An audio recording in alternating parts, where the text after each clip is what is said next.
As a kid, I didn't like leaving the crib much. I did play baseball because my Dominican genes commanded me to, but besides that, I was a homebody. I was inside all day on my PS3 or on my Wii or on my TV. Whether it was before I went to school, after school, or just on weekends, I used to love sitting in front of my TV and watching some of my favorite kids shows. So that's what we'll be doing today. Today I'll be going on some of my favorite channels and shows I watched as a kid. Some y'all may know, some y'all may not know, some y'all may love. And in the end, I'll go over the channel that hosted the shows I loved the most as a kid.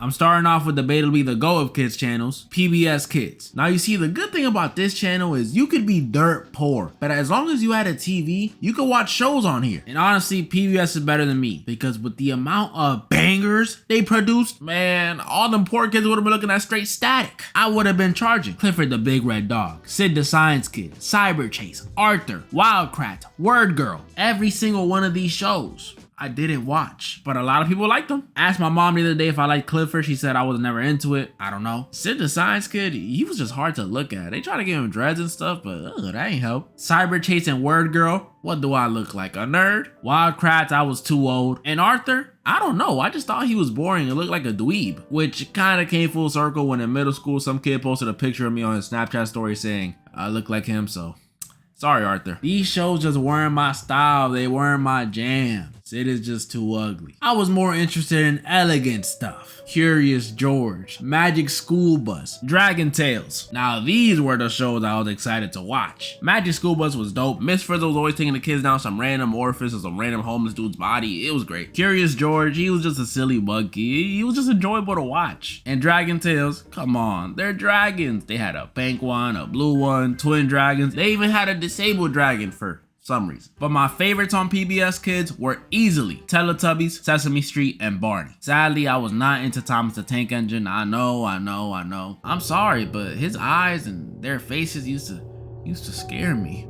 Don't know how Teletubbies didn't, but it's just the way my brain was wired. I don't even know what they did on this show, honestly. Frolicked or stared at the baby son, I don't know. But I know I liked it. My favorite Teletubby was Tinky Winky. Then there was Sesame Street, aka the top dog of this channel. And I may have not liked Clifford, but my mom told me I was a fiend on this show. And she wasn't wrong. I loved everyone on Sesame Street. They had to go Elmo leading the charge. So many memories with him, so many. Easily my favorite one of the show. I literally cried when my mom threw away my Elmo doll. It still hurts. Then they had the giant overweight duck bird, Big Bird. I highly doubt he could fly. Snuffy, y'all remember Snuffy? That was like the stage 4 terminally ill woolly mammoth they had on the show. He was, he was there. And then my two favorites besides Elmo, Oscar the Grouch and Cookie Monster. How could you not like these two? Oscar was funny, Cookie Monster, he was clearly a drug addict, but he was so crazy and wacky, he was funny. And then the last of my favorites from PBS, Barney. Who can blame me? Everyone liked Barney. He was a dinosaur, he was purple. I understand the Teletubbies, but how are people scared of this guy? Bro, it's Barney. He's pretty much a celebrity. He ain't messing up his veneers for you. Like I said though, PBS was debatably the GOAT. It's not my favorite. But first, I want to go over my least favorite when it came to kiddie shows, Disney Junior. This channel just didn't really have that many hits, and the ones they did have just weren't really my forte. I was not watching Little Einsteins. I was not watching Handy Manny, that fake Bob the Builder, and I was not watching Bear in the Big Blue House. There was the occasional "It's the Mickey Mouse Clubhouse." That show was pretty lit from time to time. I even learned how to do the Goofy dance. There was also Doc McStuffins, which I only watched on plane rides, but she was pretty cool. It was like Grey's Anatomy for kids. Love to see it. Black excellence. But I didn't really watch these shows that often. Probably the one Disney Junior show I do remember watching hella of was the Lilo and Stitch show. Now that was some heat. I know it technically wasn't a Disney Junior original, but it still aired, so it counts. I love this show. If you never watched it, just imagine the Lilo and Stitch movie, but it's a show and way more Stitches. My favorite episodes were the one where Stitch gets a shorty, pretty much a pink version of himself, and of course, the crossover episode with Kim Possible. That was some heat. Who, if we're counting as a Disney Junior show, then this was also a banger. Kim and Shego My Ego were obviously my favorites. And relax, it's not because I thought they looked good as a kid.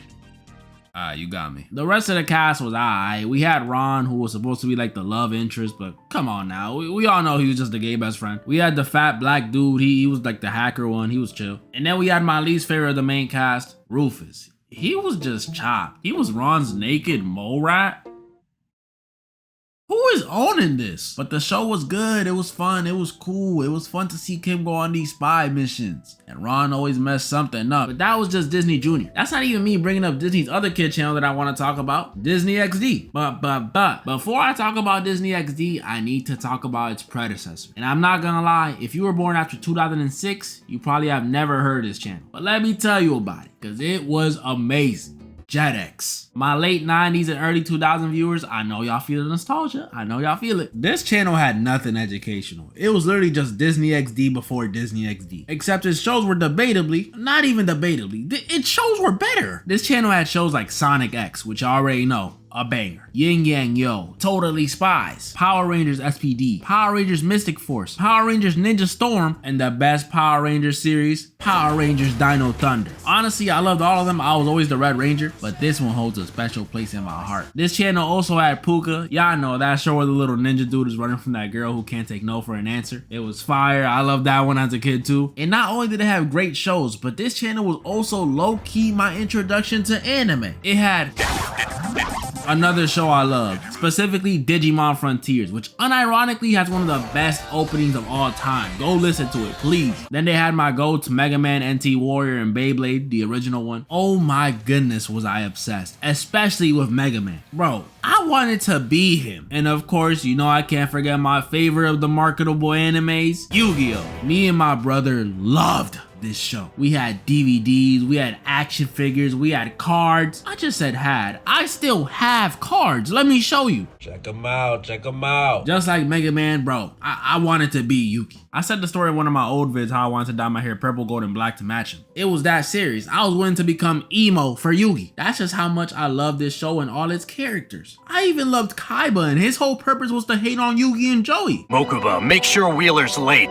Jetix was just amazing, man. It was amazing. But now I gotta talk about Disney XD. Now Disney XD, although not as amazing as Jetix, it was definitely a step up from Disney Junior. Kick Buttowski with his BBL, the 9th grade ninja, Ultimate Spider-Man. This wasn't a bad lineup, but the bestest thing to ever air on Disney XD was Gravity Falls. Now look, when I was a kid, I was a conspiracy head. I love watching videos on abduction stories, ghost stories, urban legends. Bro, I knew all the Mandela effects. Febreze was spelled with 2 E's, not 1. So when Disney dropped Gravity Falls, a show all about supernatural stuff, of course I'ma love it. And this may sound crazy to say, but I think this is one of the best cartoon shows of all time. There was some new weird thing going on every episode. The show was actually pretty funny, and the characters were lovable. Look at Waddles. What I loved most about this show though is that back in the day, it had everybody who watched it theorizing about who made the journals. Most people were wrong though. Like, can y'all believe there were people saying Seuss wrote the journals? Seuss? He's the stupid one. I thought it was the homeless dude. My favorite episodes were the one where Mabel gets zooted off that fun dip. That was hilarious to watch. And Bill Cipher's introduction episode. Only cause when I first saw him, I was shocked.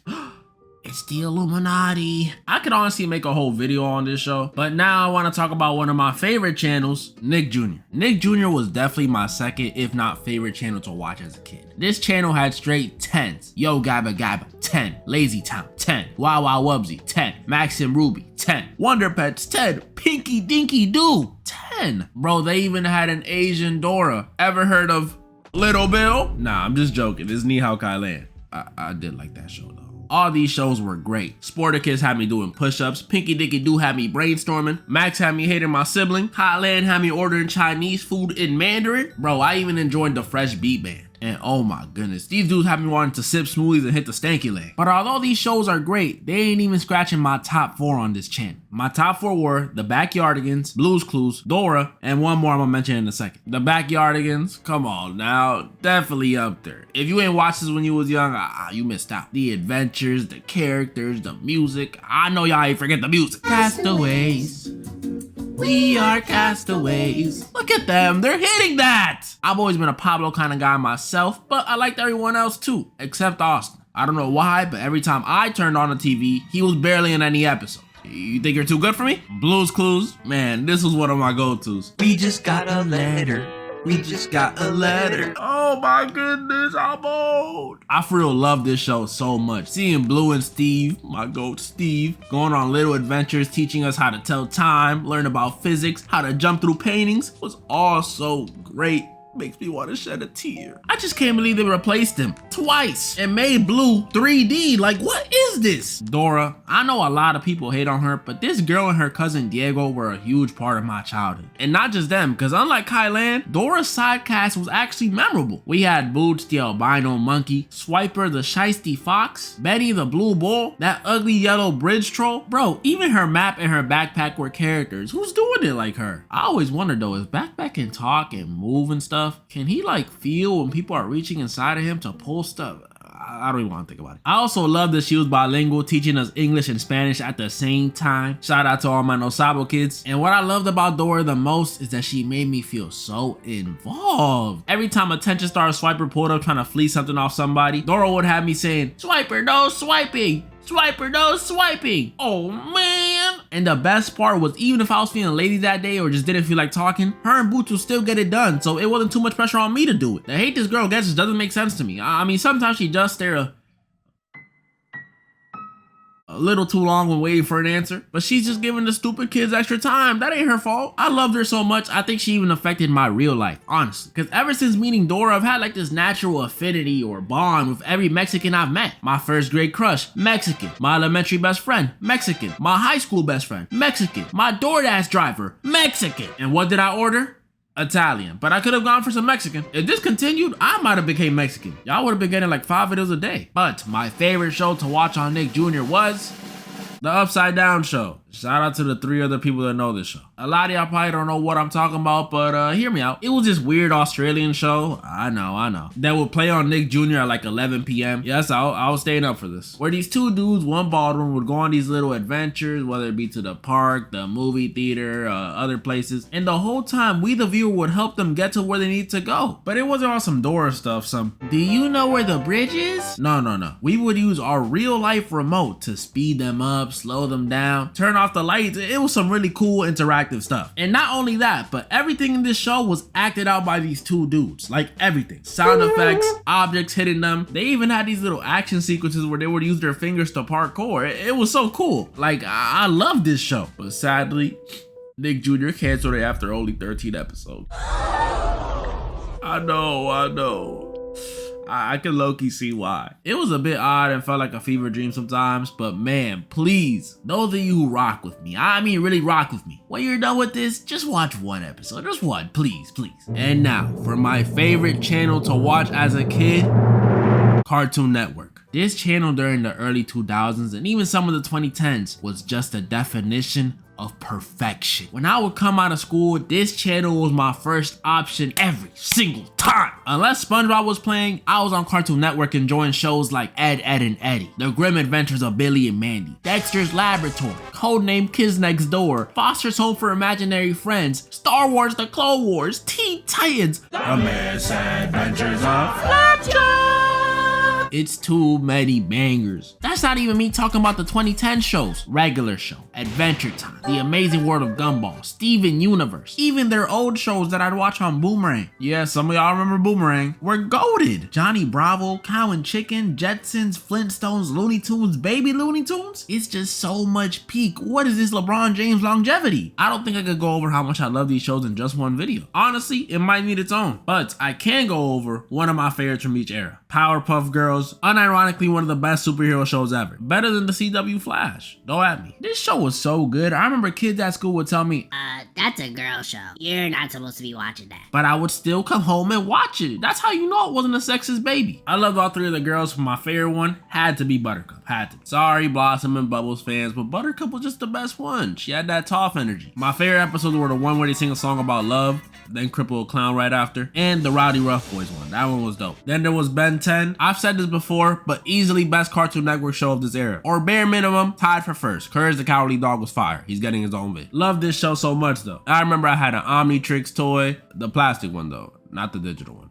We were too poor for that one. I played the games on the Cartoon Network website all the time. Bro, I even had Ben 10 Protector Earth on my Wii. You a real one if you played this. Shout out to y'all. Ben was just so cool. I mean, everyone in this show was cool. Gwen was cool. Kevin was cool. Vilgax was cool. Bro, even Freaky Grandpa Max was cool. Dude always had some side chick alien popping out of nowhere. What was he doing up there? And then finally, one of my favorites from the 2010s era, Ninjago. A show about Lego ninjas? Come on now. How could I not love it? This show was just nice. The intro, jump up, kick back, whip around and spin, had me doing spin jutsu all over my living room, getting whooped. It was amazing. I have fond memories of me and my childhood friends all being one of the ninjas too. I was Kai, my homie was Jay, another one was Zane, and the last one was Cole. I'm still black. And I'ma say it now, Kai should have been the Green Ninja. I'm not even being biased. The show was still great though, but not gonna lie, I gotta be honest with y'all. After season 3, I did not pay attention to the show anymore. I don't remember if it's because I had school or we just got rid of our cable, but I just stopped watching. Eventually though, I did come back to rewatch the entire series, but when I came back, I found out this show, unlike other shows that runs for 5, 6, 7 seasons maybe, this show has 15. They're Lego ninjas. What do they got going on the last one in 6? As much as I love this show as a kid, I'm not gonna lie to y'all, I am not watching that. Same reason I don't watch One Piece. I may be missing out on Peak, but no. That was pretty much all the shows I wanted to go over today, and there will definitely be a part 2. I have to show Cartoon Network some more love. Even the other channels, Nick and Disney, y'all already thought I wouldn't mention SpongeBob, Avatar The Last Airbender, Sweet Life of Zack and Cody, or Wizards of Waverly Place? Come on, y'all know me. That's coming in part 2. And moral of the story,